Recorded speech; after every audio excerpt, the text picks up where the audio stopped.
नमस्कार। आप जिसके साथ हैं, आप देख रहे हैं पोल खोल। मैं हूं राहुल श्रीवास्तव। आने वाले दिनों में कुछ राज्यों की विधानसभाओं के चुनाव होने हैं। जम्मू और कश्मीर और हरियाणा के लिए तारीखें निकल आई हैं। मैं तेरे साथ, वो उसके साथ, वो झूठा मैं सच्चा शुरू हो चुका है। इस दौरान सियासत गजब गिरगिटी चाल चलती है। जो हरा है वो अंदर से लाल है, जो मीठा है वो अंदर से एकदम कड़वा। नेता जो बोलता है उसके मायने कुछ और होते हैं। पर्दे के पीछे होता कुछ है, दिखाया कुछ और जाता है। कुछ लोग कहेंगे कि आदत खराब है मेरी, मगर मुझे कभी कभी किसी चीज का आगाज कविता या शेर से करने में लुत्फ आता है। अब जो पर्दे के पीछे कुछ सामने कुछ पीछे की बात है, उस पे मुझे दो शेर बहुत अजीज हैं। एक दुष्यंत कुमार ने कहा है, मसलहत आमेज होते हैं सियासत के कदम, तू ना समझेगा तू अभी नादान है। उधर अल्लामा इकबाल ने लिखा है, गया दौरे सरमादारी गया, तमाशा दिखा मदारी गया। इसलिए मैंने सोचा कि एक कोशिश की जाए, चुनाव की कुछ अंदर की बातें, हरकतें, जुम्बिश, हरारतें रेगुलर तौर तक आप तक पहुंचाई जाएं। जम्मू और कश्मीर और हरियाणा के बाद वोट की हल्दी घाटी बनेगा महाराष्ट्र। यह सूबा उत्तर प्रदेश के बाद देश में सबसे वजनी है। उत्तर प्रदेश के 80 लोकसभा सीटें हैं तो यहां 48। हरियाणा और महाराष्ट्र के चुनाव को पंडित और ज्ञानी जन बीजेपी के लिए लिटमस टेस्ट कह रहे हैं। लोकसभा चुनावों में बीजेपी ने दोनों राज्यों में जमीन कांग्रेस और इंडिया गठबंधन को खो दी थी, यानी दोनों ने जमीनें जीत ली थी। 2019 में बीजेपी ने महाराष्ट्र में 23 सीटें जीती। 2024 में बीजेपी के हाथ लगी 9। हरियाणा में भी बीजेपी 10 से 5 पर लुढ़क गई। अगर विधानसभा में बीजेपी दोनों राज्यों में, जहां वो सत्ता में है, मैदान छोड़ती है तो केंद्र की सरकार की उम्र को खतरा हो सकता है। मैं नहीं, ज्ञानी कह रहे हैं, क्योंकि उससे पार्टी के सहयोगी सोचेंगे कि पार्टी की मशहूरियत में कमतरी हो चली है, यानी महाराष्ट्र जीतना जरूरी है। उसके लिए बीजेपी को सत्तारूढ़ महायुति सरकार के सहयोगियों के साथ बेहतर हमकदम होकर चलना पड़ेगा। अब आज का पोल खोल। महाराष्ट्र में कई दशकों से एक पार्टी को मेजॉरिटी नहीं मिली है, यानी गठबंधन का राज रहा है। इस समय राज्य में 6 बड़े दल हैं। महायुति के बीजेपी, अजीत पवार की एनसीपी और एकनाथ शिंदे की शिवसेना। दूसरी तरफ महाविकास आघाड़ी है, जिसमें है कांग्रेस, उद्धव ठाकरे की सेना और शरद पवार वाली एनसीपी। एकजुट होने का पहला इशारा जनता के लिए होता है सीट शेयरिंग में खिटपिट का ना होना। जिस्ट पोल खोल को खबर लगी है कि शनिवार रात नागपुर में एक गुपचुप बैठक हुई। बैठक में शामिल थे मुख्यमंत्री एकनाथ शिंदे और उनके 2 उप मुख्यमंत्री, बीजेपी के देवेंद्र फडणवीस और एनसीपी के अजीत पवार। तीनों की बैठक कई घंटों तक चली। महाराष्ट्र की 288 सीट पर गहन चिंतन हुआ। एक एक करके सीटों पर बात हुई, विनेबिलिटी फैक्टर पर बात हुई।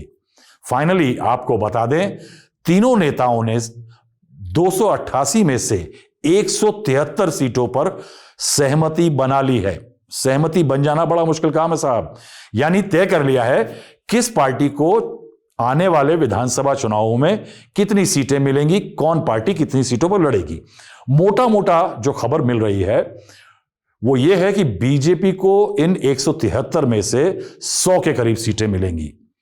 40 एकनाथ शिंदे को और 30 गई एनसीपी अजीत पवार के हिस्से।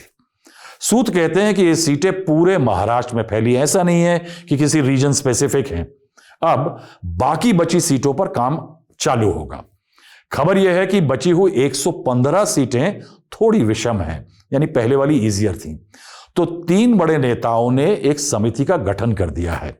इसमें बीजेपी से हैं चंद्रशेखर कृष्णराव बावनकुले, जो बीजेपी के प्रेसिडेंट हैं राज्य में। एनसीपी से प्रफुल्ल पटेल और सुनील तटकरे हैं। एकनाथ शिंदे अभी अपना नॉमिनी अनाउंस करेंगे इस समिति के लिए। यह समिति, मैं याद दिला दूं कि 115 सीटों के कैंडिडेट्स तय करेगी या किस पार्टी का कौन सी सीट किस पार्टी को जाएगी।